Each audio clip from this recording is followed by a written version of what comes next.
ومن ازلم، اور کون بڑا ظالم ہے، ممن، اس سے بڑھ کر جو، افترا علی اللہ کذبا، جو گھڑ لے اللہ پر جھوٹ، یعنی جو اللہ پر جھوٹ باندھے، او یا کذب بآیاتہ، جھٹلائے اس کی آیات کو، انہ لا یفلح الظالمون، بے شک بات یہ ہے کہ ظالم کامیاب نہیں ہو سکتے۔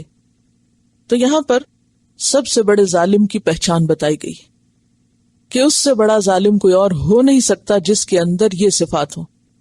کون سی؟ نمبر 1، افترا علی اللہ کذبا، جو اللہ پر جھوٹ باندھے۔ اللہ پر جھوٹ باندھنا کیا ہے؟ اس کی کئی قسمیں، مثلا اللہ کا بیٹا قرار دینا، جبکہ اللہ نے کسی کو بیٹا کہا ہی نہیں، تو اگر کسی کو اللہ سے منسوب کیا جائے گا بیٹے کے طور پر تو یہ اللہ کے بارے میں ایک جھوٹی بات ہے کہ اس کا کوئی بیٹا ہے۔ لم یلد ولم یولد۔ یا پھر یہ کہ اللہ کے حلال کردہ کو حرام قرار دینا، یہ بھی اللہ پر جھوٹ باندھنا ہے، یعنی کسی بات کو جو اللہ نے نہیں فرمائی وہ اللہ کی طرف منسوب کرنا، یعنی گویا خلاصہ کیا ہوا، کسی صفت کو یا کسی بات کو اللہ سے منسوب کرنا جو کہ اس لائق نہیں کہ اسے منسوب کیا جائے۔ تو ایسے تمام لوگ دراصل کیا کرتے ہیں؟ اللہ پر جھوٹ باندھتے ہیں۔ مثلا کوئی شخص یہ دعویٰ کرے کہ میں نبی ہوں، یہ بھی اللہ پہ جھوٹ باندھنا ہے۔ کیوں؟ اس لیے کہ اللہ نے تو نبی کہا ہی نہیں اور تم اس بات کو اللہ سے منسوب کر رہے ہو، تو گویا کیا کر رہے ہو؟ اللہ پہ جھوٹ باندھ رہے ہو۔ دوسری صفت، او کذب بآیاتہ، یا جو اس کی آیات کو جھٹلائے۔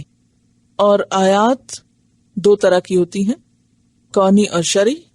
شرعی آیات میں جیسے رسولوں کی آمد، رسول ایک نشانی ہوتے ہیں نا، آیت کا لفظی معنی کیا ہے؟ نشانی، رسول نشانی ہے۔ تو رسول کو جھٹلانا کیا ہے؟ اللہ کی آیت کو جھٹلانا۔ اسی طرح اللہ کی کتابیں جو اس نے اپنے رسولوں کے ذریعے بھیجی، وہ بھی کیا ہیں؟ اللہ کی نشانیاں ہیں، یا کتاب کے اندر جو آیات اور احکامات ہیں وہ بھی اسی میں شامل ہیں۔ تو یہاں پر آیات سے مراد اللہ کے احکام ہیں، اس کی کتابیں، اس کے رسول ہیں، اور خاص طور پر رسول کس لیے؟ یعنی یہاں پر رسول کا ذکر کیوں کریں گے ہم؟ کیونکہ پیچھے یہی مضمون بیان ہو رہا ہے، یعنی پچھلی آیت کی مزید وضاحت ہے کہ جو شخص اللہ پہ جھوٹ باندھے یا پھر اللہ کی آیات یا اس کی نشانیوں یا اس کے احکامات کو جھٹلائے، اس کا انکار کرے، ان کو نہ مانے، تو ایسا شخص سب سے بڑا ظالم ہے۔ تو گویا جھوٹ کی کئی قسمیں ہوتی ہیں۔ وہ جھوٹ جو اللہ سے منسوب کیا جائے یا کوئی جھوٹی بات، وہ سب سے بڑی قسم کا جھوٹ ہے، اسی لیے شرک جھوٹ ہے تو سب سے بڑا جھوٹ ہے۔ پھر اسی طرح اس کے بعد بہت بڑا گناہ کیا ہے؟ رسول پر جھوٹ باندھنا۔ مثلا نبی صلی اللہ علیہ وسلم نے فرمایا، من کذب علی متعمدا، جو جان بوجھ کر مجھ پر جھوٹ باندھے، فلیتبوأ مقعدہ فی النار، تو اسے چاہیے کہ اپنا ٹھکانہ آگ میں بنائے۔ کیا مفہوم ہے اس کا؟ اس پرٹیکولر حدیث کا مطلب یہ ہے کہ اگر کسی حدیث کے بارے میں آپ کو یقینی بات نہیں پتا کہ یہ اللہ کے رسول صلی اللہ علیہ وسلم کی حدیث ہے، تو اسے یہ کہنا کہ یہ آپ کی بات ہے، یہ کیا کرنا ہے؟ دراصل آپ پر جھوٹ باندھنا ہے، یعنی آپ سے ایک جھوٹی بات منسوب کرنا ہے جو آپ نے کہی نہیں۔ یہ بالکل ایسے جیسے آپ نے اگر کوئی بات نہ کہی ہو اور وہ آپ کے ذمہ لگا دی گئی ہو کہ وہ آپ نے کہی تھی، تو یہ کیا ہے؟ آپ پر جھوٹ باندھنا۔ تو ایک جھوٹ باندھنا ہے اللہ پر، یہ سب سے بڑا جھوٹ ہے۔ پھر جھوٹ باندھنا ہے نبی صلی اللہ علیہ وسلم پر، جیسے جھوٹی حدیثیں گھڑنا، موضوع حدیثیں بیان کرنا، جس بات کے بارے میں یقین نہ ہو کہ آپ نے فرمائی، اسے یہ کہہ کے پیش کرنا کہ آپ نے فرمائی ہے، یہ آپ پر جھوٹ باندھنا ہے۔ اور اس کے بعد پھر عام بندوں پر، اور عام بندوں میں سے پھر بندوں میں فرق ہوتا ہے، مثلا علماء پر جو دین کے عالم ہیں، ان سے ایسے کوٹس یا ایسی باتیں منسوب کرنا جو انہوں نے کہی نہ ہو، یا وہ ان کا اپنا ذاتی اوپینین ہی نہ ہو یا خیال ہی نہ ہو۔ بعض اوقات لوگ جیلسی میں یا کسی بھی گرج کی وجہ سے لوگوں کو بدنام کرنے کے لیے، اور خاص طور پر جو دین کا کام کرتے ہیں لوگ، ان کو بدنام کرنے کے لیے، تاکہ ان کا جو مقام مرتبہ ہے لوگوں کی نگاہوں میں گرے، جب ان کا مقام گر جائے گا تو پھر جو کچھ وہ بتائے اور سکھائیں گے وہ آٹومیٹیکلی لوگوں کے نزدیک ایک معمولی بات ہو جائے گی. تو ان سے ایسی باتیں بعض اوقات منسوب کر دیتے ہیں جو ان کو علم ہی نہیں ہوتا. تو یہ بھی ایک بہت بڑا ظلم ہے، لیکن درجے میں اس ظلم سے کم ہے جو اللہ پہ باندھا جائے یا اس کے رسول پہ باندھا جائے، اور پھر تیسرے درجے میں جو اس کے دین کی خدمت کرنے والوں پر یا دین کی تبلیغ کرنے والوں پر جھوٹ باندھا جائے یا انہیں بدنام کرنے کی کوئی سازش کی جائے. کیونکہ پیچھے ہم نے پڑھا نا کہ پیغمبروں کو قتل کرنا اور پھر اس کے بعد ان لوگوں کو قتل کرنا بہت بڑا گناہ ہے جو لوگوں کو انصاف کا حکم دیتے ہیں. پھر اسی طرح صحابہ کرام پہ جھوٹ باندھنا، جیسے حضرت عائشہ رضی اللہ تعالی عنہا پہ جھوٹی تہمت لگی تھی تو اس کی تردید قرآن پاک میں کی گئی. وہ بھی ایک بہت بڑا بہتان تھا اور اسے قرآن نے بہتان عظیم کہا. تو پھر اس کے بعد یہ ہے کہ باقی جو بھی لوگ ہیں یعنی کسی کے بھی بارے میں، یہ نہیں کہ اگر کسی بڑے انسان کے بارے میں غلط بات کی جائے تو وہ گناہ ہے، اور اگر کسی عام انسان یا اپنے سے چھوٹے حتیٰ کہ بچے کے اوپر اگر کوئی تہمت لگا رہا ہے تو وہ بھی گناہ ہے. بعض اوقات ہم سوچتے نا کہ یہ تو چھوٹا ہے، اس نے کون سا بولنا ہے، یہ کیا کہے گا، تو ان کی طرف غلط باتیں منسوب کر دیتے. تو جھوٹ ہے، خواہ وہ کسی سے بھی منسوب کیا جائے. تو فرمایا کہ ایسا شخص سب سے بڑا ظالم ہے جو اللہ پر جھوٹ باندھے یا اس کی آیات کو جھٹلائے. انہو، بے شک وہ، بات یہ ہے، کیا بات، لا یفلح، نہیں فلاح پائیں گے. اور فلاح کیا ہوتی؟ اپنا مطلوب نہیں پا سکیں گے اور سزا سے نہیں بچ سکیں گے، مکروہ سے بچ نہیں سکیں گے اور مطلوب پا نہ سکیں گے. انہو لا یفلح، بے شک نہیں کامیاب ہو سکیں گے الظالمون، ظالم لوگ. لیکن ہم دیکھتے ہیں کہ بعض اوقات ایسے جھوٹے لوگ بہت کامیاب نظر آتے ہیں، یا بہت پھلتے پھولتے نظر آتے ہیں، یا ان کی باتوں کا بڑا اثر نظر آتا ہے، یا یہ کہ وہ اتنا جھوٹا پروپیگنڈا کرتے ہیں اور وہ جھوٹ اتنا عام ہو جاتا ہے کہ وہ کیا نظر آنے لگتا ہے، سچ نظر آنے لگتا ہے.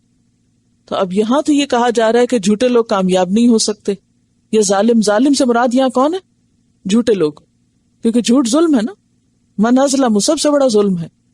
تو بظاہر وہ کامیاب بھی ہوتے نظر آتے ہیں، اور ویسے بھی عام طور پہ لوگ یہی سمجھتے ہیں کہ آج کل کامیابی تو جھوٹ کے ساتھ ہی ہو سکتی. تو پھر یہ کنٹرڈکشن نہیں ہو گئی؟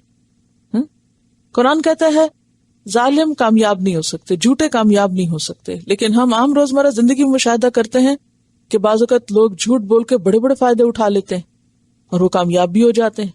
جعلی ڈگریاں بھی بنوا لیتے ہیں اور بھی کئی قسم کے فراڈ کر جاتے ہیں، دھوکے کر جاتے ہیں، بڑی بڑی رقمیں لوٹ جاتے ہیں بینکوں سے فراڈ کے ذریعے.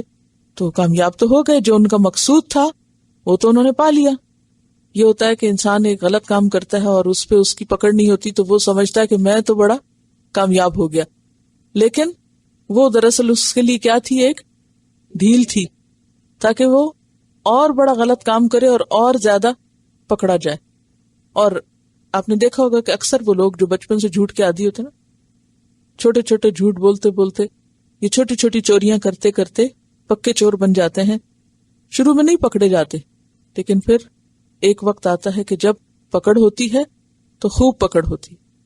یعنی ایسا کبھی نہیں ہوا کہ ایک غلط کار انسان مکمل کامیابی حاصل کر سکے. وہ آج نہیں تو کل پکڑا جائے گا.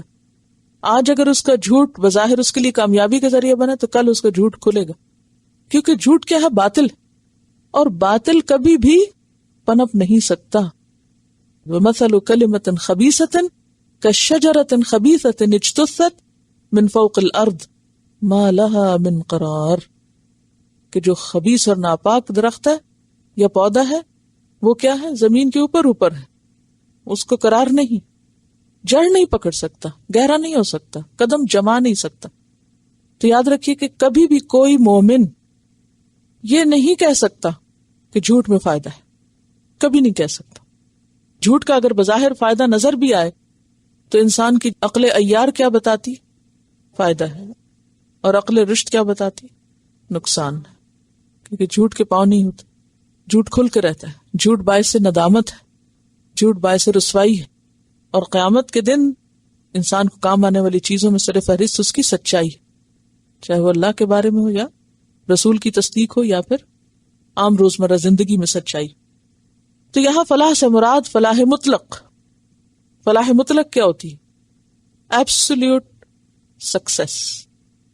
یعنی ایبسولوٹ سکسیس نہیں حاصل کر سکتے، پارشلی جزوی طور پر کچھ حصہ فلاح کا ہو سکتا ہے، نظر آئے بظاہر، لیکن وہ حقیقی فلاح نہیں ہوتی.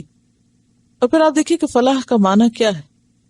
صرف مطلوب کا پانا فلاح نہیں ہوتا، کیونکہ عام طور پہ جب ہم فلاح کا مطلب ہی نہیں سمجھتے تو پھر ہم آدھی بات کو ہی فلاح سمجھنا شروع کر دیتے. صرف مطلوب کا پانا فلاح نہیں، مکروہ سے بچنے تک فلاح پوری نہیں ہوئی آپ کی. تو اس میں مکروہ یا ناپسندیدہ چیز سے بچنا بھی ضروری ہے. لیکن عام طور پر لوگ کیوں فوری طور پر جھوٹ سے، جھوٹے پروپیگنڈے سے متاثر ہو جاتے ہیں، اور جب لوگوں کو دیکھتے ہیں کہ وہ جھوٹی باتیں کر کے کامیاب ہو رہے ہیں تو پھر اپنے سچ پہ پچھتانے لگ جاتے ہیں. ہوتا نا ایسے. وہ ایک اردو کا شعر ہے، دجل کا سکہ رواں ہے دہر میں، ہو رہا ہے بندہ مومن حقیر. کہ ہر طرف اتنا جھوٹ عام ہے. دجل کا سکہ، سکہ تھا کرنسی، دجل کا سکہ رواں ہے دہر میں. دہر یعنی زمانے میں، دنیا میں تو ہر طرف کھوٹے سکے ہی چل رہے ہیں. تو ایسے میں سچ بولنے والے لوگ تو بہت کم ہیں، اور جو سچ بولتے ہیں وہ ہو رہے ہیں حقیر. تو پھر سچ کون بولے؟ پھر انسان کامیابی کس میں سمجھتا ہے؟ جھوٹ میں. حالانکہ بار بار جھوٹ کی اتنی ممانعت آئی. اور بعض اوقات کیا چیز انسان کو جھوٹ بولنے پہ آمادہ کرتی ہے؟ جلد ملنے والے فائدے، جلد بازی، صبر نہیں ہے. ہم کہتے ہیں کہ فوراً کام ہو جائے، چاہے جھوٹ سے ہی ہو، غلط بیانی سے ہو. حالانکہ غلط بیانی فائدہ نہیں دیتی، الٹیمیٹلی نقصان کا سبب بنتی. کیونکہ صبر جو ہے دین کا ایک لازمی حصہ ہے. صبر کے بغیر کامیابی نہیں ہو سکتی. تو اگر کوئی شخص جھوٹ سے بچنا چاہے تو اس کو پھر انتظار کرنا پڑے گا. جیسے نبی صلی اللہ علیہ وسلم نے فرمایا کہ وَعْلَمْ أَنَّ النَّصْرَ مَعَ الصَّبْرِ، یاد رکھو، جان لو کہ نصر یعنی کامیابی کس کے ساتھ ہے؟ صبر کے ساتھ ہے. وَأَنَّ الْفَرَجَ مَعَ الْكَرْبِ، اور کشادگی کس کے ساتھ ہے؟ فرج کس کو کہتے ہیں؟ مشکل کا حل ہونا، آسان ہونا. کرب کس کو کہتے ہیں؟ بے قراری، تکلیف کے ساتھ. یعنی بے قراری کے بعد ہی قرار آتا ہے اور اس کے ساتھ کشادگی آتی ہے. وَأَنَّ مَعَ الْعُسْرِ یسرا، اور تنگی کے ساتھ آسانی. تو اس لیے انسان گھبرا کر اور وقتی فائدے کی خاطر فوراً جھوٹ سے کام نہ لے.